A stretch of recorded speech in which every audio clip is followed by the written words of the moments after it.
Hi guys, and welcome back to another video. So today I'm incredibly excited because I am going to take out the Ferrari 250 GTO. Now the Ferrari 250 GTO is the world's most expensive car. One of these sold in 2018 for $70 million. It was sold to the guy that owns WeatherTech, who I'm not entirely sure if anybody outside the US knows who they are, but anyway, these things are stunningly beautiful. These things they sell for tens of millions of dollars, even kind of as far back as 2010, when I think Chris Evans bought one, and it was featured on Top Gear. Now, this thing is designed by Sergio Scaglietti, the famous Ferrari body designer. So we're going to take this thing around the Nurburgring and see how we get on. But before we do that, if you are liking these videos, if you do enjoy the content, then of course don't forget to hit the like button and of course hit the subscribe and the little bell notification as well. This really does help me out and kind of gets me one step closer to kind of making this content widely available. Hi guys, so here we are in the TF car park, and as you can see, as I try and get this car out of the way, I have got some other cars out on track, so we might come across some fun stuff as we go around. And the first thing you will notice, and for those of you that have been following my Instagram and stuff like that, I have got my hands on some new bits and bobs. So I am H-patch shifting this car, which means that I'm going to have to heel and tow my way around the Nurburgring, which is a first for me. It's the first time I've driven with a H-patch shifter and tried to heel and tow, so I apologise if there's any horrible shifts or anything kind of dodgy in my driving. But these cars, and one of the things that I think is so stunning about these cars, is the way the bodywork looks when you look at the outside of these cars, and even actually sat behind the in the driver's seat. There we go, there's my first horrible shift. And you can see the two kind of front arches as we head through the first corner and get it immediately sideways. We are still on 60s tyres, so it's very much a case of kind of drifting this thing through the corners to get it to go where you want, steering it with the throttle. But yeah, like I say, the two kind of haunches at the front and the little engine kind of bulge, and I believe that is to house the throttle bodies on the V12 that powers this thing. So 250 in the 250 GTO is not in fact for the 250 that they were supposed to make. In fact, they only made about 30 of these things, but it's the cubic centimeters of each cylinder in this car. So obviously a V12 and about 300 horsepower, so not a slouch by any means. And you can hear that thing, it really does sound like a lovely vintage V12, and I do love the sound of these cars. Now obviously the other big talking point is the tag of most valuable car in the world. Now in 2018, one of these sold for $70 million. Now, as I said in the intro, you can go out and buy a plane for that sort of money, and it's one of the reasons why I would never ever want to drive one of these things in real life. Obviously, in 2010, Chris Evans bought one of these cars, and it was featured on the kind of iteration of Top Gear at the time, with James May going out and driving this car. And one of the kind of moments that stuck with me from that episode was James May being approached by a load of school kids and just shouting at them to get off the car. Now, obviously, some of that is Top Gear theatrics, but the kind of worry is fairly real, in that this is not a car that you want to put in any kind of danger at all. So I've got a feeling this is one of the beauties of sim racing is being able to do things that you would never ever get the opportunity to do in real life, and drive a 70 million pound car. Oh, actually, that was quite a nice shift then. Kind of getting the hang of this now. Never ever ever get the chance to drive in real life. Now, of course, as I said earlier, this car, originally they planned to make 250 of them. They only ever actually made about 30 of them, which is kind of contributes to the rarity of this thing and to its value. Now, of course,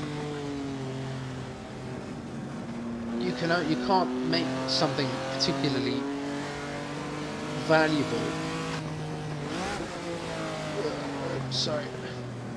Just by owning one, but these things, like I say, there's only 30 or so of them in the world when they were first produced, so there's not that many of them left, and these are pretty much exclusively garaged and collectors' cars now.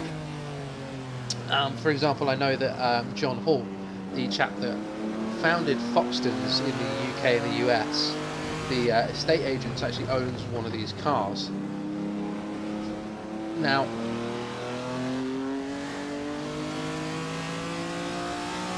sorry, I'm just enjoying the sound of that V12. As I said earlier, only 30 or so of these ever made, and they were $18,000 when they were first. Ooh, sorry, I'm just trying to keep it out the barriers. $18,000 when they were first produced. Now that's $18,000 in 1960, which is still a significant chunk of money. So the only people that really could afford to buy this car were the kind of Hollywood elite at the time, so Steve McQueen and that kind of era of kind of Hollywood stars. Now, Enzo Ferrari actually personally hand-picked every person that bought this car, which is kind of similar to how the special edition Ferraris work today, in that it very much is about your relationship with the prancing horse and whether they like you or not, whether you've kind of owned any of their special edition cars, whether you've owned any Ferraris before. Ooh, so we've got, speaking of special edition Ferraris, I believe that is a 330 coming up behind us. It's either a 330 or a Porsche 917, I believe. Yeah, that's a 330. So I'm going to just let this thing go past. I don't want to have it chasing me into the carousel. Actually, he's not as close as I thought he was. As we head into the carousel and then get immediately spat out, and we'll just let this 330 go past as... come on, where are you? There we go. Yep, that is the 330 P4. So one of the Le Mans specials. But yeah, like I say, Ferrari definitely pick and choose who they wanted to buy this car, and at the time, obviously, Ferrari only had one dealership in the US, so it was fairly easy. If you wanted to go and buy this car, then you had to go to that dealership, and they would tell you whether you were allowed to or not. And the observant of you will notice the two little scoops on the front of the car, and that is to channel air into the actual into the bonnet. Now, I'm not entirely sure whether that's for cooling or whether that's as an air intake, but it does kind of add to the look of the car a little bit. And I'm just going to nice and gently through this section. This is one of those sections where if you get it wrong, the walls are incredibly close, and we are just letting the car just step out on the way through as we head through YouTube Corner. And it's really, I can't state enough how much of a workout just driving this car is. You've really got to be on it, and especially, I'd say, through YouTube Corner as we head down to Flensgarden. I'm really not pushing this car. I could push an awful lot harder, but like I say, I do kind of want to get to the end of the lap, so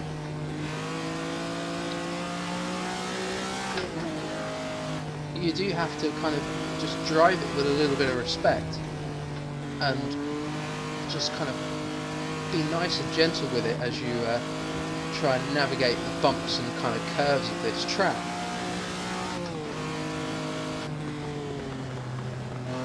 And then braking really early for all of these corners now as we head into the kind of final section of this track. And I am going to just change down. That was a bit of a crap shift then again. So yeah, like I say, I'm having to heel and toe. Now, heel and toe is something that's kind of, it's not new to me. I've kind of known the theory of how to do it, but I've never had to practically apply it in a sim before. So I've kind of had a little bit of practice of it at it, but to actually kind of have to drive a car where you really do need to heel and toe, otherwise it is going to bite you. There is it's a real experience, and for me this has been kind of a nice trip back to my roots, kind of driving an old car around the Nurburgring and really having to wrestle the thing. And it's great fun, and I'm going to do some videos on the new stuff that I have got my hands on just to kind of show you guys. It's obviously a very exciting time for me. Those of you that have kind of looked at my Instagram will see a few kind of teasers of what I've had come in over the last few days, but like I say, there will be some videos coming up with that stuff in it. But for now, that's the 250 GTO and everything that I know about the 250 GTO. And I really have enjoyed this car, and if hopefully you've enjoyed this video too, just learning a little bit about this car. And if you have enjoyed this video, then of course hit the like button, hit the subscribe, do all that YouTube stuff, and we'll see you next time.